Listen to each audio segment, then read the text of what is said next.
situation au Moyen-Orient est évidemment suivie de très près par les Occidentaux. La perspective d'une Syrie plus apaisée, mais aussi la crainte de voir arriver des islamistes radicaux a poussé certains Européens à suspendre les demandes d'asile. Oui, c'est le cas de l'Allemagne, la Belgique, le Danemark, l'Autriche. La France envisage une mesure similaire, ce qui mettrait entre parenthèses environ 700 demandes d'asile, Alexandre Chauveau. Avec la chute du régime de Bachar el-Assad, la France pourrait considérer, comme plusieurs de ses voisins européens, qu'il n'y a plus de raison d'accorder l'asile à des Syriens sur son territoire.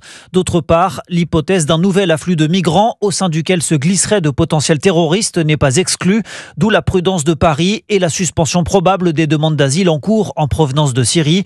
La France en a octroyé près de 4500 l'an dernier et environ 2500 depuis le mois de janvier. Le mouvement est en tout cas massif à l'échelle européenne. L'Allemagne, pays où la diaspora syrienne est la plus forte, a elle aussi gelé ses demandes d'asile, tout comme la Suède. L'Autriche prépare de son côté un programme d'expulsion alors que 100 000 Syriens vivent aujourd'hui sur son territoire. Hier soir, enfin, la Turquie annonçait la réouverture d'un poste frontière pour permettre le retour des réfugiés syriens dans leur pays, tandis que le Haut Commissariat aux réfugiés disait espérer que des retours volontaires, sûrs et durables pourraient être mis en œuvre rapidement. Alexandre Chauveau.